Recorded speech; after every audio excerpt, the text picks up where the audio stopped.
Never thought you'd see a Call of Duty video on my channel. Now did ya? Granted, the gameplay in the background isn't any of the new Call of Duty trash from the past 4 years, but nonetheless, it's still Call of Duty. And at one point, believe it or not, I was the biggest Call of Duty fan I knew. This was when the franchise was at its supreme peak with the Modern Warfare games and the first 2 Black Ops titles. But ever since Call of Duty Ghosts, I had left and had been preaching where the games just aren't that good anymore, and I always knew it would be a matter of time before Call of Duty backfires and people retaliate, and now here we are in the year 2016, and everyone on the internet has started to get their torches and pitchforks out to riot against Activision and the Call of Duty series. Nonetheless, I'm here to briefly try and explain why this franchise is failing, so let's begin. Many people are just officially burnt out of the annual releases. I know I was, and that's why I left in the first place. Trying to release the same game over and over every year and trying to dress it up like it's a new experience when it's largely the same exact game is what games like Tomb Raider back in 2000 had to be put on the shelf for a bit and then be rebooted. Same with all the Guitar Hero, Rock Band, and every other instrument-focused game. They sold many copies every year, but then were just the same experience every single game, and now the instrument-focused genre of games is dead.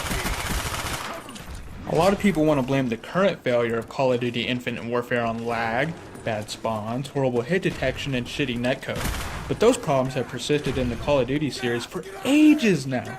It just all goes back to everyone being burnt out on the game, and only now is everyone tired of the same old issues being there on a consistent basis from being burnt out. We almost got this. Push harder. Another reason, and arguably the biggest reason the game is failing, is something that if you have played Call of Duty as much as I have, you know what I'm talking about when I say that the game has compressed the skill gap and gotten rid of much of its gameplay depth.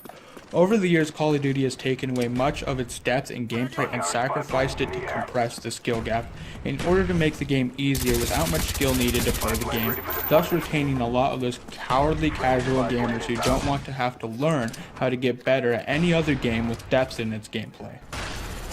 If you look at the gameplay of the current Call of Duty titles, it's a game where 90% of the maps are comprised of 3 lanes with little to no cover, meaning you're bound to find an enemy fairly quickly, and whether you get a kill or not depends largely on who sees who first, not who control their gun better, who has a better class setup, or who position themselves better to get the kill. Taking away all of those factors I just mentioned means it takes away gameplay depth because there isn't many ways to approach an engagement. It's just run until you find someone and hope he didn't see you or shoot at you first.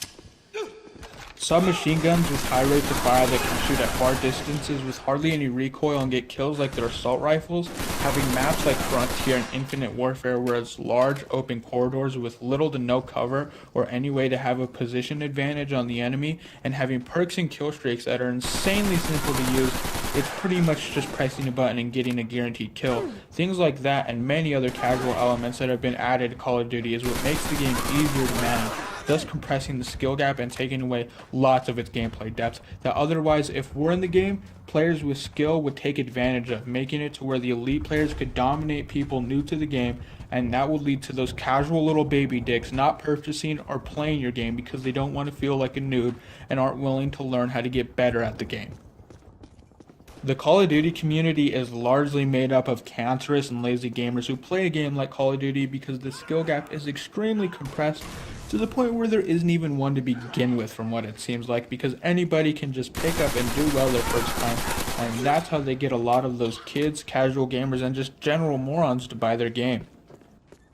What many don't realize is that a large portion of the people who buy Call of Duty aren't really gamers to begin with. Many are people who won't even play the game in total for longer than a day. These are the people who are eventually going to leave, and that's exactly what's happening now that hardcore gamers' word of mouth is spreading all this negativity surrounding the game, and casuals are picking up on that and aren't going to be willing to purchase the game since everything they've heard about the game is negative. Just look at some of the people in your day-to-day life that play Call of Duty.